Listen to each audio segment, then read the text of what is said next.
Hey everybody, welcome back. So we're going to be doing something a little bit different today. I'm going to be doing a tutorial on terrain. I've been wanting to do some tutorials for a while now, and this has been my most requested. So we're going to get started. So what I'd like to do is basically just show you guys the most simplest ways to do things, how I've been doing things since I started doing terrain. And it's actually, once I figured out how to do it, it became a lot less overwhelming. When I first started and tried so many times, I was pretty lost and it just didn't work out the way I wanted it to every time, and I ended up not using it for a long time. So what I want to show you guys first is we're on a 64 by 64 lot, just so I have enough room to actually show you guys everything I want to show you. But what I want to explain first is these are the tools that I actually use in the terrain tool. Now this could be different for everybody. People might do this differently than how I do it, but this is just how I do it. So the tools that I use in here is the raised terrain tool, the smooth terrain tool, and the flattened terrain tool. These are the only three that I use. I've on occasion needed to use the lower terrain tool, but for the most part I stick with raised, smooth, and flatten. Okay, so when you start out, this is going to be all the way over so that it's coming out really fast. Now you don't want to do that because it can get really I guess you could say messed up right away. So what I like to do is I like to adjust my speed to the middle. If you put it a little lower, it goes really slow. And I'm just not a patient person for something like that. And then I like to adjust my softness somewhere between all the way and the middle. So I usually put it around somewhere around here. Okay, so this is the settings to start with, and now you want to pick your how big you want your circle to be. I really don't use the square ones because I want to make smooth lines. I'm not really trying to make squares when I'm doing terrain. I mean, maybe one day I'll find a use for them, but for now I usually just stick with these circles. So these can be really big. You can see here, we have to choose one. So we're going to raise the terrain is how we start. Okay, so once you hit that, you're going to see that the whole square is going to turn yellow, and then you want to pick your circle size. So now you can see we're on this one. That was very strange. Okay, here we go. So this is the biggest one. This one, I don't use this one too often unless I'm doing a whole terrain. It's going to be really big. So you can pick your size. You can see the different sizes here. This one and this one I use if I'm doing a really small area and maybe I'm touching something up. But usually I stick with either this one or this one. So for today's purposes right now, we're going to start with this one. So you want to pick your starting point. So what I would like to show you guys is how to do a cascading waterfall. So I'm going to start in this back corner here, and basically you're going to just you're going to click and hold and just drag over where you'd like to maybe make this. Okay, and this is not about perfection at this point. Okay, so what you want to do first is you want to pick what your highest point you think is going to be, how tall you think you want it to be. So you can see here this one little area. I'm going to zoom in. Now I just want to mention to you guys, I just hit the escape button. If you want to zoom in, I have a laptop and I use a little flat pad. I don't have a mouse. I use the pad that's on the laptop. When I try to pinch and drag, what it's doing, if you can look at the bottom, you can see it's adjusting your softness. So this is changing this. So that's not what I want to do because I already set my softness. So what I do when I want to zoom is I hit the escape button, and now I can pinch and zoom in. Okay, so now I'm going to go back to raised terrain. And now we can see this is the highest point that I picked. Okay, so I'm happy with that point. So now my next step would be is to go to flatten terrain. Okay, and now I have the flatten terrain tool. And I'm going to look up here and I'm going to pick the point that I want my hill to be the height of. And I'm going to click on it And so you see what's happening? It's flattening the whole thing to be one height. So this is going pretty fast, as you can see. So you kind of want to just spread it out to maybe the size that you want it to be. So you're going to do the same thing. Click and drag and make your circle or your shape, however you want it to be. Maybe I want it to come out like this a little bit. All right, so now I have my shape. Now I want to make multiple levels. So what I'm going to do now is I'm going to stay with the flattened terrain, and I'm going to go back in to pick my circle size, and I'm going to go with this one, small circle brush. Okay, we're keeping the softness and the height, the speed at the same rate that we had it at. And now we're going to pick one of these points on the hill. So let's go down maybe to the third line, and we're going to do the same thing. Click, and do you see what's happening? Click and drag. And now we're creating a whole second level out of this original hill that we made. And you can make it whatever shape that you want. You can make it as big as you want or as little as you want. And all we're doing is clicking and dragging. And now we have a second point. Now we're going to do the same thing again for another level. So we're going to go down a couple of rows, pick a point, and I'm trying to go out rather than back towards what I did, because that's going to get rid of your level that you made. So your hill is going to, something you want to keep in mind when you first start making your terrain. You want to keep in mind how far out you're going, because it's going to end up getting bigger. If you're doing something like this, it's going to end up taking more space out. So now we have these three heights. And maybe this one, maybe I'm not happy with how small this one is. So maybe I want to make this one a little bigger. So we're going to, again, just click on the same point. So I'm going to click where the middle of the circle is. I want to make sure that I'm clicking on where I've already flattened it so that it stays at that height. And the reason for that is if I click here, now I'm making another new height. But I didn't want that. So I'm going to make sure that I'm clicking in the same spot. So maybe I want to make one more because I don't want it to be so dramatic, and maybe I just want it to be there. So I can go back and fix that again. Maybe I want to make it a little more interesting. Okay, and now this is what we have. This is what we've been left with. So I like to use this large square brush, and I like to use this color from Outdoor Retreat. So this is when I would use the square, and what I like to do is I like to paint the entire terrain this green color. I don't do it always, but like obviously not when I'm doing a desert build or something like that. But for these purposes, I definitely like to change this to this brighter greener color. I just think it looks nicer. So I'm trying to do this as quickly as possible for you guys, but I'm just going to do up to here so you can see. Now, when you're painting over here, you can see we have all this brown. This is not going to change. Unfortunately, you can't paint these steep levels. And what happens with that is when you have this brown, and it's a rule of thumb, I learned this from Kate Emerald, who's fabulous as well, if you guys want to check her out. But what I'm saying is when you have these brown unpaintable levels, the Sims are not going to be able to walk up them. So what you could do if you were making something that you wanted your Sims to walk up is you could go back to the terrain manipulation, and now we're going to use this third one that I told you about, which is smooth terrain. This one I like to put down a little bit lower on the speed, and I like to adjust the smoothness all the way up.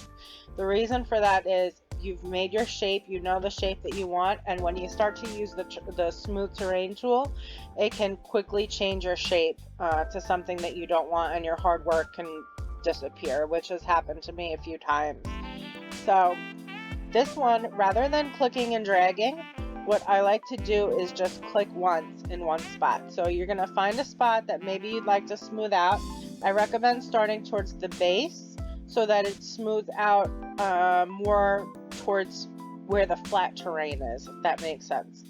So we're going to start here where it starts to go up, and we're going to hit it once. And now we're going to keep doing that all along here. Once you get more comfortable with this, if you'd like to click and drag, you can certainly do that. But like I said, I don't really do that too often. I'd rather just click on a single time and see what happens. Now, if you can see here, some of these white lines that were being created are disappearing. And the reason for that is it's making a much smoother terrain, and it's making it so the lines are not so steep. So when we get out of this, I'm going to hit the escape button to show you. You can see that this started to turn green. This is indicating that the Sims, this probably, because it still has some brown in it, the Sims probably aren't going to be able to walk over it. But now you can understand my concept of what I'm saying. So this would apply if you were maybe going to make a hill. So let's do one of those really quick, just so I can show you what I'm talking about, and then we'll go back to this multi-level waterfall that we're going to make. So we're going to raise the terrain again, and we'll start with a small circle. We're going to put this back to the middle, and let's just make a short one, okay? So now you see we have this little hump here.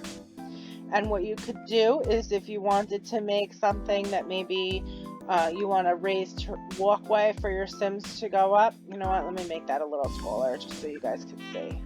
So now we're going to go to flatten terrain. We're going to flatten this top area. And now when I hit escape, you can see we have all this brown. So what we want to do is we want to make a nice path for our Sims. So we're going to go back to smooth terrain. And again, we're going to make this a smaller circle because we have a smaller hill.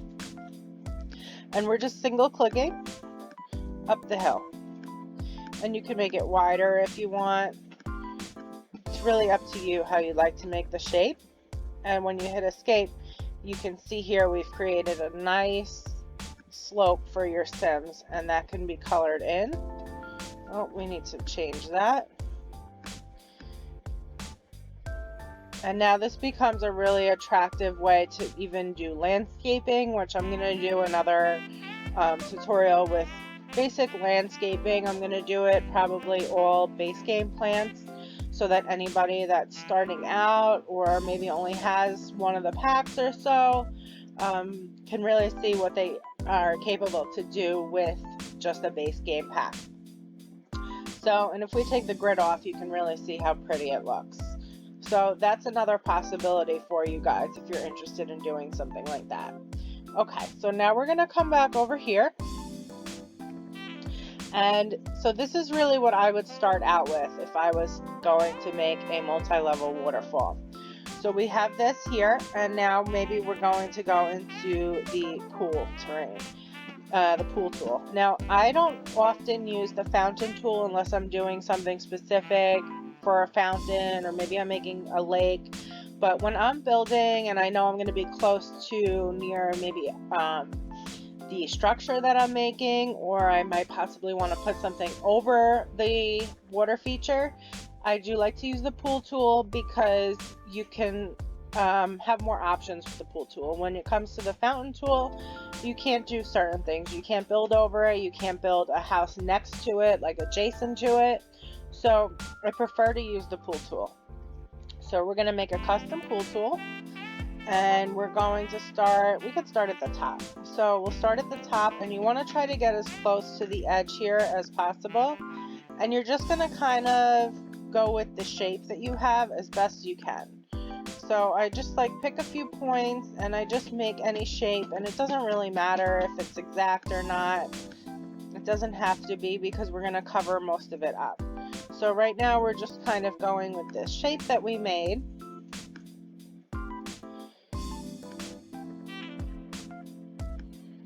Okay, and now we're gonna close it up.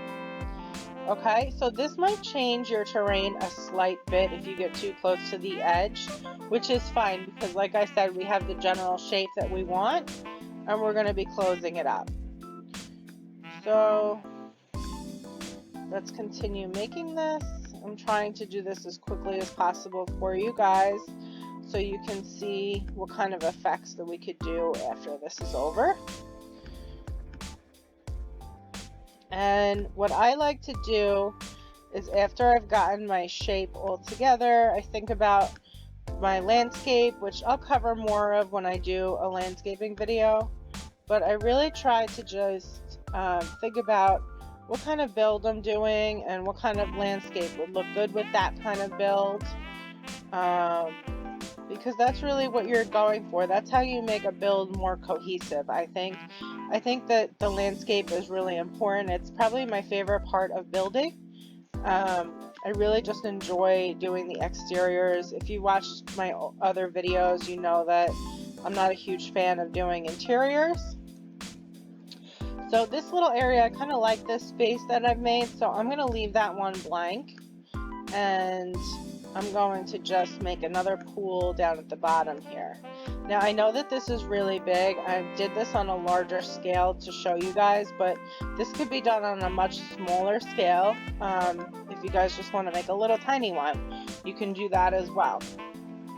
Alright, so now we have our multi-levels. And what we're going to do now is we're going to color in the pool.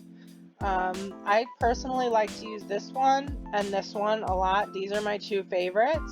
One is from Jungle Adventure and one is from Get Together. So I'm just going to change my pool color, and I'm going to change the pool lining, molding, whatever you call it, to this dark brown color so that we have something to work with that's going to be covered up possibly by the rocks. Okay, now when you're doing covering with rocks, what I'd like you to know is these rocks that come with the game will fit into the terrain. So you can see here, we're going to just pick a spot, size it up, and you can hold down the Alt button if you're on PC. I'm not sure what it is for a console, and you can just move it over to where you might want it. And that's how I do it, and you can see that it's going to go into the terrain and it's going to sit in it. Now a lot of the shape that you've made is going to be covered up, and that's okay. It's a little frustrating if you make a beautiful shape and then suddenly it all gets covered up, but in the end it starts to look really beautiful. So this is how I usually just go about. I usually just randomize the rocks. I pick all the same color. I turn them in different directions. I size them up. I do different sizes. That's way too big. And I just kind of try to fit them all in together, kind of like a puzzle piece. So I'm going to finish doing this and then we'll be right back. You can see that I've laid out all of my rocks, and you can see that there's quite a few different patches in between. That's okay because we're going to cover them up. So basically this is kind of how I go about it. One thing that I did want to mention to you guys is if you activate the cheats for the debug items, so you put in bb.show hidden objects and then bb.show live edit objects. Did I just do the same one twice? I don't know. I couldn't talk and do the same thing at the same time. Let me just double check. Okay, so now we're gonna type in debug down at the bottom here. And what I wanted to show you guys is the different rocks. I'm sure that if you're familiar with this, you know exactly what I'm talking about, but there's all these different rocks basically that you could use instead of using the regular rocks that come with the game. For each pack they come with different rocks, but for purposes of this, I'm gonna show you guys just the base game ones. So if you sort by base game and go down to the bottom here, you have, it's about almost to the end, but you have all these different rocks that you could use. Okay, so I like these particularly because they kind of blend in with this one, and then this one also kind of blends in with the other base game one. But you'd think that they'd actually get them to match, but that's fine. Just one little thing about the game that I'm not too keen on. But what I want to show you guys is you can see here when I'm placing this rock, it's sort of going into the terrain. So what's happening is you're able to actually sit it on a slope. Maybe I could show you around back better. You can see I sized up the rocks pretty big on this side. Because it's in the back, we're going to cover it with trees, which I'll show you soon, but you can size up bigger in the back just because it'll give you more room. But what I want to show you is if you take one of these rocks and you place it, you can see that it's blending into the terrain. Now, this doesn't happen with all of the rocks that come with the different packs. Cats and Dogs works great, and some of these from the base game work great. I haven't found any other ones that really work.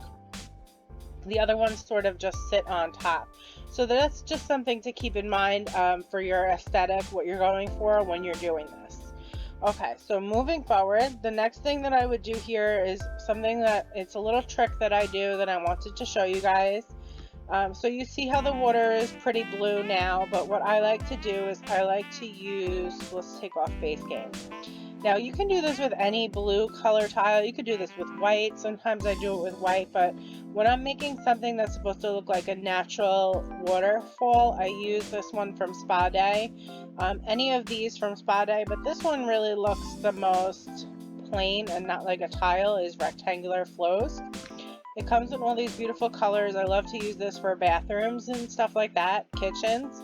But this navy color, when you put it in the water, it will darken up your water a lot more and make it even more blue. And then I would also do the same thing for the bottom of the water. So I use this one now in Zen. There's also flowing lines. I just always click on this one. I don't know why, but that's the one I always happen to use. And then I also add it there. And you can see what a dramatic difference it makes for the water. So that's it with it and without it. So I'm just going to add that in really quick. Okay, and this is just my step-by-step how I go about doing things. You guys can do this however you'd like. If you have different methods that you want to share with me, I'd love to hear them. But this is basically what I do. So now we're going to go over to the fountain tool, and we're going to go to the water, where you can add all these different fountain water features. And I like to use the large jet water emitter, okay? And you can do it in any color you want. For something that's maybe like a fantasy build or something like that, I do like to use the other colors because they look really cool at night. They light up in whatever color it is. But for this purpose, we're going to use the plain one. Now, when you put it in the water, it's going to sit on top like this. Okay, if you were doing a tall waterfall of some sort, you can do them like that. I do it like this because I'm going to add some cascading water, okay? So now we've put a few of them down there, and now we're going to go down to the basement where the pool is so that we can see what we're doing. And you just kind of want to add some in. You know, you don't know exactly where. You can go back and double check. It does look nice when they're sitting on the water though, like that. So now we have this effect that almost looks like the water's crashing down. So I'm going to go back and I'm going to do a few more. And I just hold down Alt so I can free place them as I'm going along. And you can see I went too close to the edge. So I kind of like the way that they look like they're splashing in like that. So all I'm going to do is add a few more a little further out.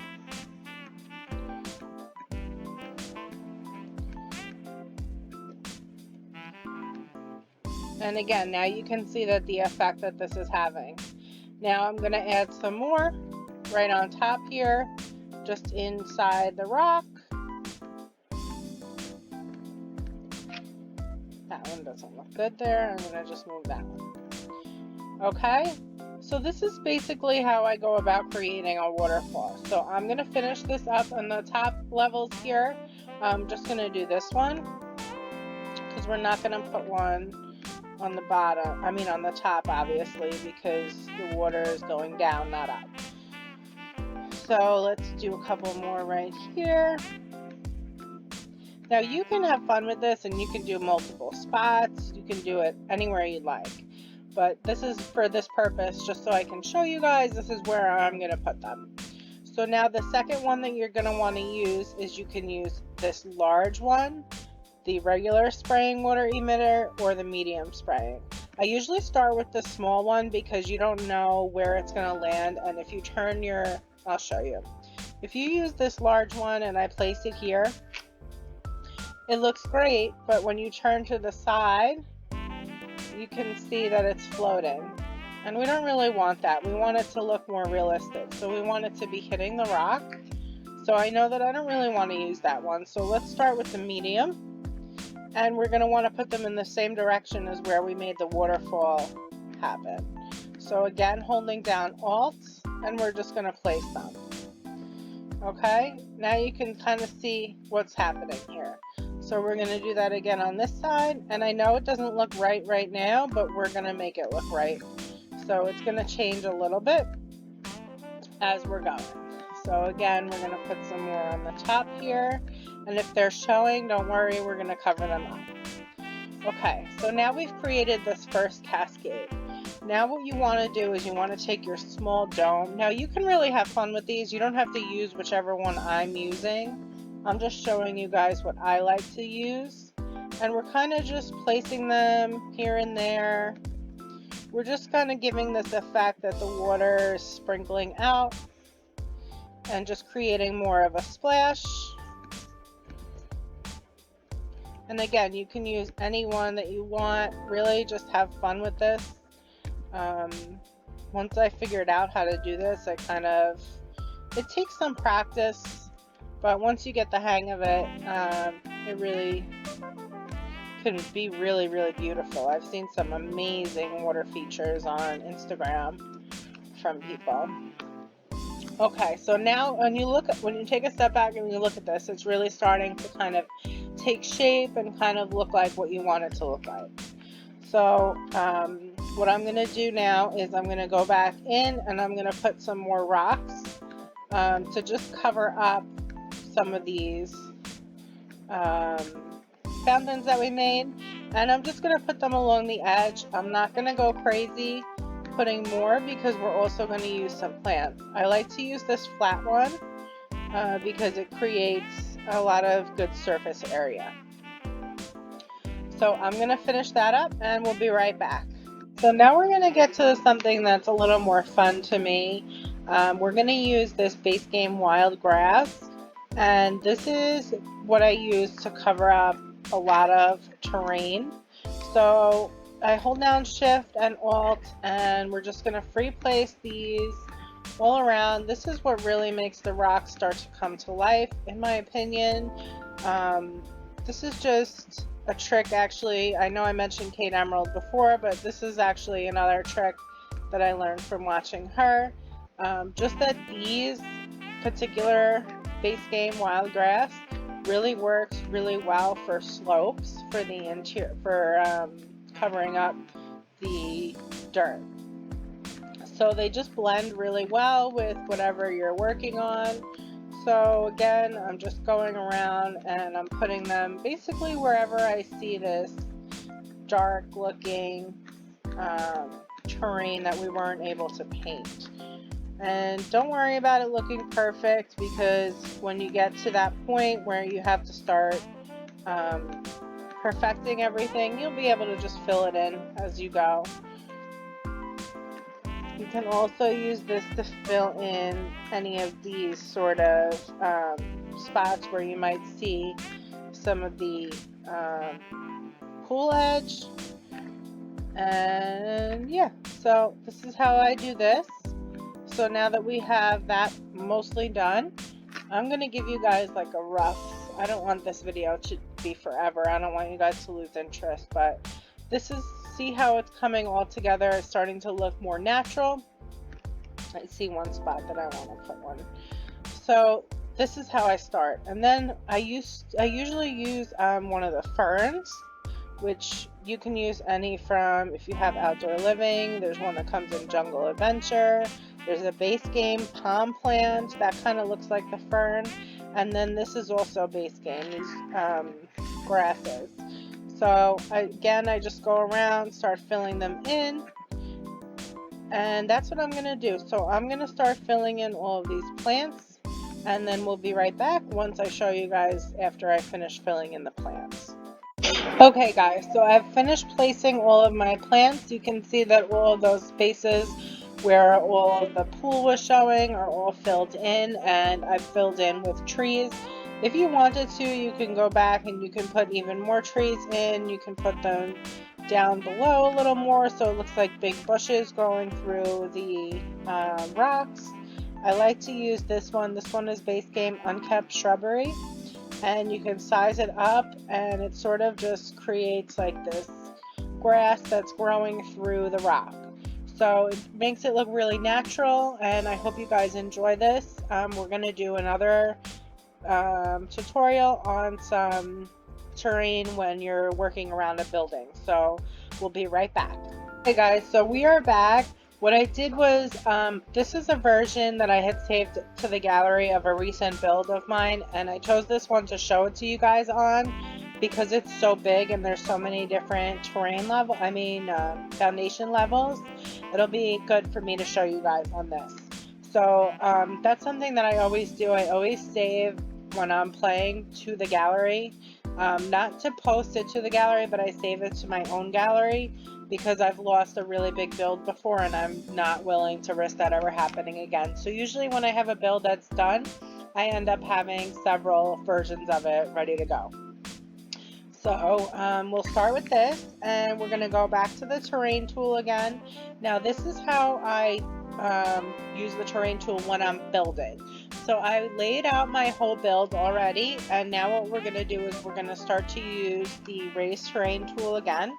If you want, you can just start with the flatten terrain tool, but I find it a little faster if you go with the raise terrain tool. So again, we're bringing it back to the middle here, and again we're going to adjust the softness a little bit. So we're going to hit raise terrain, and I think this is a good size, this one, because of what we're working around. So we're going to just again click and drag, and we're just going to go around the castle. And we're just going to make it slowly to get about just a little lifted, close to where the height of the foundation is currently. And then over here, because we have such a higher foundation, we want to raise it up even more. So we want to go to about that height. It's okay if you go higher. That's something that we can go back and fix, which we're going to do. So we're going to go around the castle, and we're going to do that. Now we have 3 different heights. So what we want to do now is we want to go back to your flatten terrain tool. And now we're going to worry about where the middle point in the circle is. And we want the middle point in the circle to be on the height that we're trying to match your terrain to. So if you want the terrain to be this height, you're going to raise it to that. Let me zoom in for you guys so you can see what I'm talking about. So smooth terrain. Not smooth terrain, flattened terrain. We want this to be on here, and now we're going to click and hold, and the terrain is going to start to match that. So because we want the terrain to be that height, we're clicking on there, and now the terrain is doing what we want it to do. So now we have the terrain over here at this height. Now we're going to fix where it's going over the steps. So now we have this, and now we can do the other heights. Again, we're going to be clicking into the room that we want it to be that height, and we're going to drag.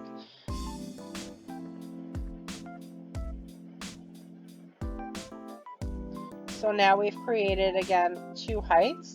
I think that these are too steep, so what I'm going to do is I'm going to use the smaller circle brush, and I'm going to use the technique that we talked about before, and I'm going to pick a point in the middle of this tall one, and I'm going to make another section.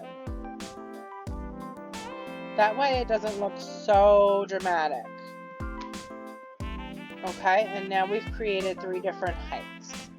Now at this point, if you wanted to raise this up a little bit so that this piece had some sort of foundation, you can do that. And now you've created another foundation. and you're at a different height. So we're going to finish up and we're going to do it on this one. So again, flatten terrain, click into the room, and we're dragging. And now we've created this other height. So I think you guys kind of get the hang of what I'm saying, I hope. And for this, we're going to fix this by smoothing the terrain or flattening the terrain. So the stairs have already made their mark, so we're going to drag it out. And we can make it as big as or as little as we want to. I want a big opening here. So I'm just kind of trying to create some sort of a circular opening. And now you see what I'm talking about. Now, if you want to smooth out some of these pieces, we can do that as well. So again, I'll just show you so you get a reminder. We're going to smooth terrain. We want this to be lower. We want this to be smoother. And we're going to click, single click. We're not clicking and holding. If you want to click and hold a little bit, you can. You can see what's happening here. I don't recommend doing that until you get more comfortable with using the terrain tool. And now all that brown is starting to disappear. The more you do it, the less flat that this is going to be. So just keep that in mind. If I keep smoothing this out, you can see that my flat terrain is disappearing. That doesn't look bad. I think that that's something that you can do as well if you want. And then what I did for this one is I used the rocks from Cats and Dogs, and I covered up most of the brown, and I used the same technique as we use in the multi-tier lake, as far as using plants to cover it in between and all the rocks. So I hope you guys like this tutorial. This is my first tutorial I ever did. So please let me know what you guys think. If you have any tips for me about how I explain things, any ideas of other tutorials you want to see. I'm definitely going to do another one in the very near future with roofing in it. So please look out for that. Please hit that like button. Please subscribe if you haven't already. And I hope you all have a great day. Bye.